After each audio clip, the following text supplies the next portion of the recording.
আলহামদুলিল্লাহ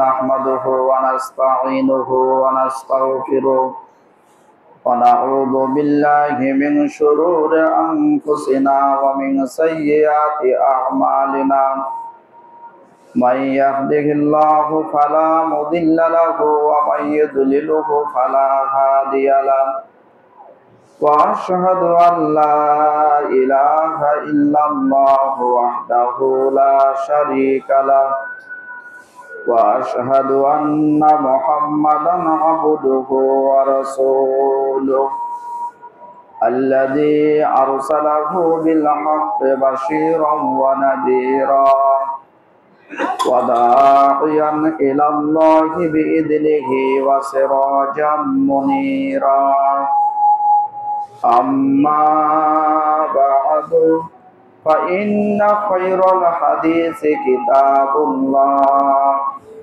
وخير الهدي هدي محمد صلى الله عليه وآله وأزواجه وسلم وشر الأمور محدثاتها وكل محدثة بدعة وكل بدعة ضلالة وكل ضلالة في النار أما بعد فأعوذ بالله من الشيطان الرجيم وما آتاكم الرسول فخذوه وما نهاكم عنه فانتهوا وقال النبي عليه الصلاة والسلام من عمل عملا ليس عليه أمرنا فهو رد أو كما قال عليه الصلاة والسلام আলহামদুলিল্লাহ প্রশংসা মাত্র সে মহান রব্বুল আলামিনের জন্য যিনি আমাদেরকে বিভিন্ন মাসগুলা বিভিন্ন ব্যস্ততাকে উপেক্ষা করে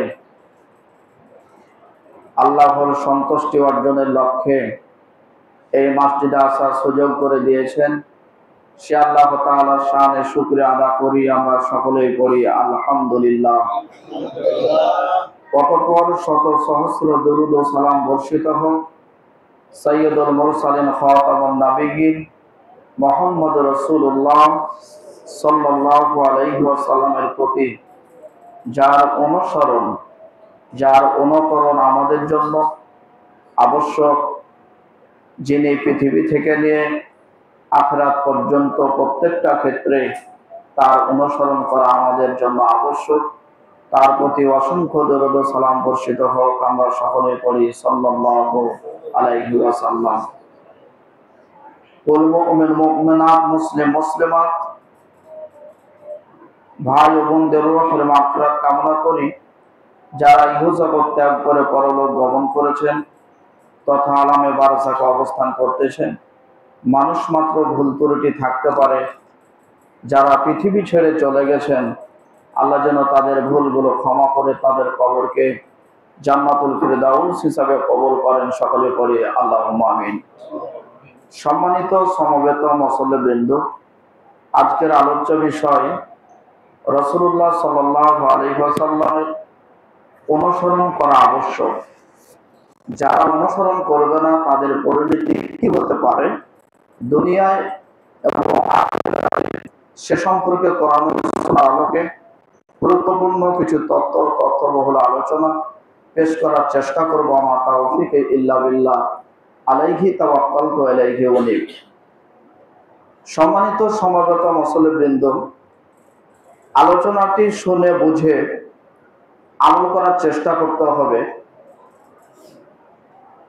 আমরা কালেমা জানি, কালেমায় যেখানে স্বীকৃতি দেওয়ার কথা আছে সেখানে আল্লাহর পরপরই মুহাম্মদ রাসূলুল্লাহ সাল্লাল্লাহু আলাইহি সাল্লাম তিনি তার বান্দা এবং তার রাসূল, এই সাক্ষ্য তার সাথে যুক্ত আছে।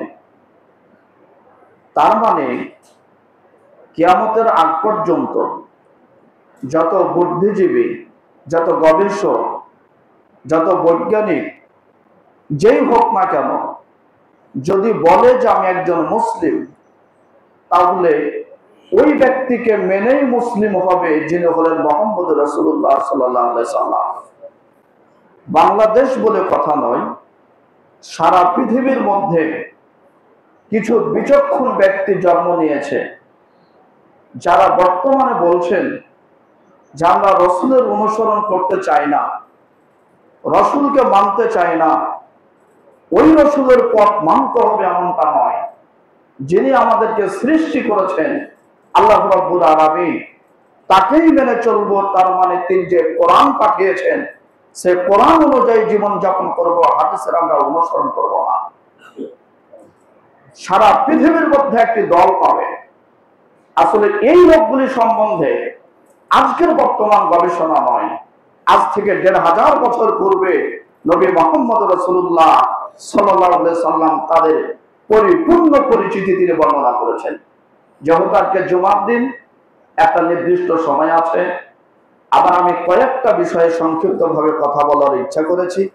কাজেই শিরোনাম রেখে দু একটা হাদিস পেশ করে আপনাদেরকে নবীর পথে টিকে থাকার চেষ্টা করবেন, এ অনুরোধ আজকে রেখে যাব ইনশাআল্লাহ।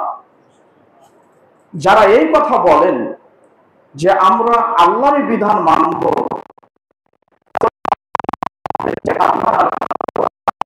আমাদের জন্য হাদিস মানা,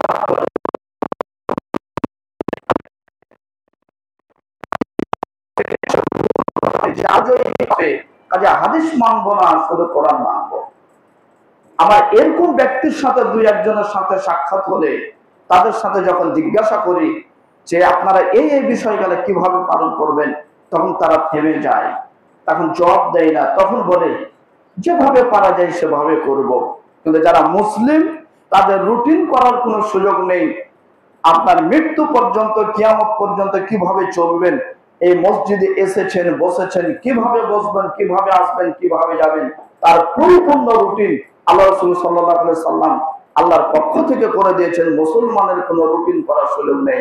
রুটিন করবে হিন্দু, রুটিন করবে ইহুদি, রুটিন করবে খ্রিস্টান, অতিরিক্ত চিন্তা করবে অমুসলিম। আর মুসলমানের কোনো চিন্তাই নাই, সম্পূর্ণ চিন্তা তিনি করে রুটিন পেশ করে গেছেন, মুসলমান শুধু বাস্তবায়ন করবে, কোনো চিন্তার প্রয়োজন নেই। আল্লাহ রাব্বুল আলামিন তিনি বলছেন, ইয়া আইয়ুহাল্লাযীনা আমানু, হে বিশ্বাসীগণ। আমানু বলে কোরআনে 89টা আয়াত এসেছে। ইয়া আইয়ুহাল্লাযীনা আমানু বলে কোরআনে 89টি আয়াত এসেছে। আর একটি আয়াতে আরেকটা আয়াতের হুকুমের সাথে মিল নেই, নতুন নতুন কথা তিনি বলেছেন।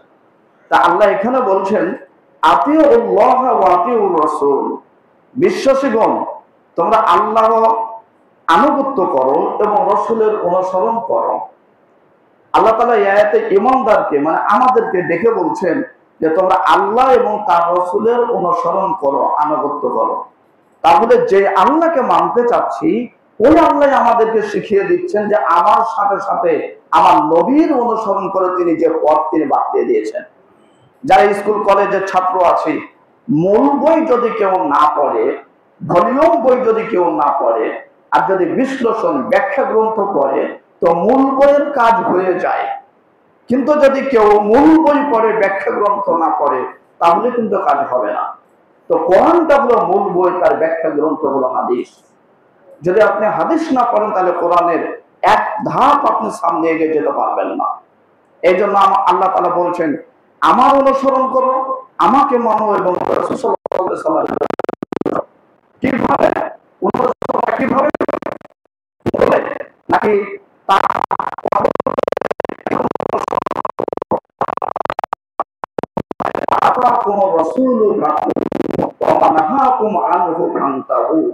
তিনি যা নিয়ে এসেছেন তা তোমরা গ্রহণ করো, তিনি যা নিষেধ করেছেন তা বর্জন করো।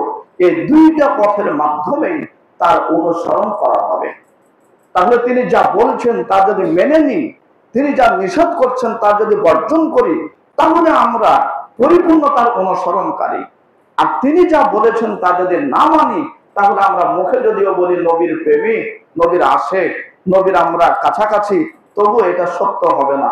কারণ তিনার কথা মানা, নিষেধ মেনে চলা, আদেশগুলি মেনে চলা, এগুলির মাধ্যমে আল্লাহ বোঝাচ্ছেন যে রাসূলের অনুসরণ।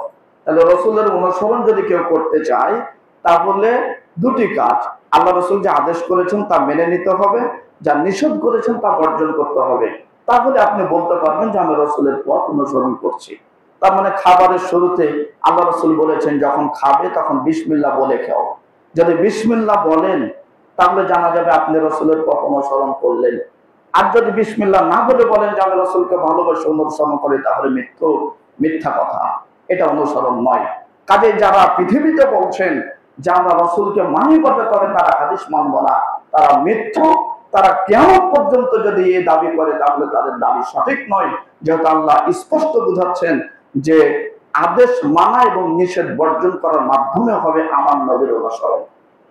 এখন বলতে পারেন যে আল্লাহ রসুল যেটা বলেছেন, মুখ দিয়ে যে কথাগুলি বলেছেন আদেশ সূচক, আর যে নিষেধ সূচক কথাগুলি বলেছেন এগুলি কি তার ব্যক্তিগত?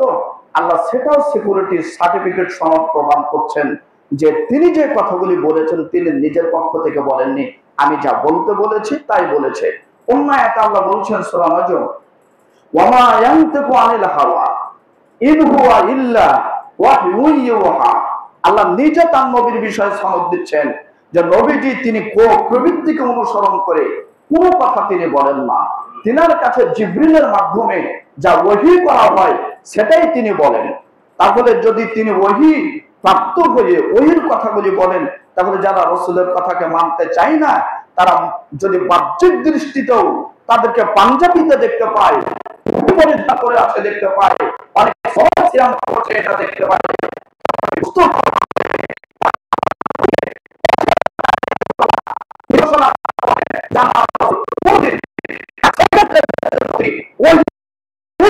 না। আর সেই রসুলের পথেই অ্যাক্সিডেন্ট মানুষ বলছে রসুলকে মানবো না, হাদিসকে মানবো না, শুধু কোরআন দিয়ে জীবন যাপন করবো, তাহলে এই কথা অনুযায়ী বোঝা যাচ্ছে তারা মুসলিমের অন্তর্ভুক্ত নয়। এখন যদি মুসলিমের অন্তর্ভুক্ত না হয়, যে বিষয়ে আল্লাহ রসুল আর একটু আগায় আল্লাহ তাআলা বলছেন পৃথিবীর মানুষ শোনো, অন্য আয়াতে আল্লাহ বলছেন ওয়াইন তুতিউহু, তোমরা যদি আল্লাহ রসুলকে অনুসরণ করো, হু সর্বনাম, আরবিক ভাষায় জমির বলা হয়, এখানে আল্লাহ রসুলকে উদ্দেশ্য করে আল্লাহ বলছেন ওয়াইন তুতিউহু, যদি তোমরা আল্লাহ রসুলকে অনুসরণ করো তাহতাদু, তাহলে তোমরা হেদায়েতের উপর ঈমানের উপর থাকবে। কথা কোনো অস্পষ্টতা নাই আল্লাহ। ওয়াইন তুতিউহু, যদি তোমরা তার অনুসরণ করে থাকো, যদি নবীকে মেনে থাকো, তুমি এখন বড় বিত্তশালী এমবিবিএস ডাক্তার, তোমার বিবেচনায় গবেষণাতে ওই ছাগল চড়ানো মোহাম্মদ সাল্লাল্লাহু আলাইহি সাল্লামের বিবেচনা তোমার হিসাবে আসে না, তারপরে যদি মুসলমান দাবি করো, হেদায়েতের পথে টিকে থাকতে চাও, তাহলে তোমাকে ওয়াইন তুতিউহু তার অনুসরণ করা লাগবে। দেখা গেল আপনার সায়েন্স বিজ্ঞানে বললে এই কাজ করা যাবে না, আর মোহাম্মদ বলছেন এই কাজ করা যাবে, তাহলে আপনার সায়েন্স বিজ্ঞানকে পায়ের নিচে ফেলে দিয়ে মোহাম্মদ রাসূলুল্লাহ সাল্লাল্লাহু আলাইহি সাল্লামের পথকে আগেতে রাখতে হবে। যদি কোনো ব্যক্তি, কোনো সমাজ, কোনো রাষ্ট্র, কোনো দেশ যদি একসাথে বসে, সারা পৃথিবীর মানুষেরা যদি একসাথে বসে, ইসলামী স্কলার সহ যতগুলি যোগ্য ব্যক্তি রয়েছে, সব আইন বিভাগ যতগুলি আছে, সবগুলি একসাথে বসে যদি বলে আজকে থেকে আইন পাস করলাম মুহাম্মদের অনুসরণ নেই, তাহলে মক্কা মদিনা সহ যত মানুষের কথা বলবে তারা সকলে মুসলিমের খাতাতে যাবে, তারা কেউ মুসলিম টিকবে না। কাজে এই বক্তব্য থেকে স্পষ্ট করতে যাচ্ছি, বাংলাদেশ সহ সারা পৃথিবীতে মিডিয়ার মাধ্যমে যারা বক্তব্য শুনছেন, খুতবা শুনছেন, খুতবা দেখছেন, যারা এই কথা বলতে পেরেছে যে আমরা মুহাম্মদকে মানি না, আমরা হাদিসকে মানি না, আমরা কোরআন মানবো, আমরা আহলে কোরআন দাবি করছি, তারা নিশ্চিত বাক্যতে কোন সন্দেহ নেই আল্লাহর কথাতে তারা অমুসলিম, তাদের সাথে বিবাহ হারাম, তাদের সাথে চলাফেরা হারাম, তাদের ঈদগাহতে সালাত করা হারাম, করা হারাম, আমার অনুষ্ঠানে তাদেরকে মাটি দেওয়া হারাম, তাদের ছেলে বিবাহ হারাম। এবং মুহাম্মদ সাল্লাল্লাহু আলাইহি ওয়াসাল্লাম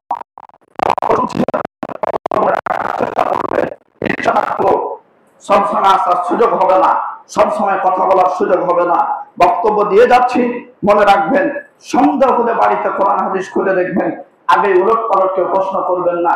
আমার পরিচয়, আমার লেখাপড়া, আমি কোথায় থাকি সবকিছু আপনারা জানেন। বক্তব্যের কোনো জায়গায় সন্দেহ হলে বাড়িতে আপনি নিজে কোরআন খুলে দেখুন, তারপর আপনি প্রশ্ন করবেন ভিন্ন কথা।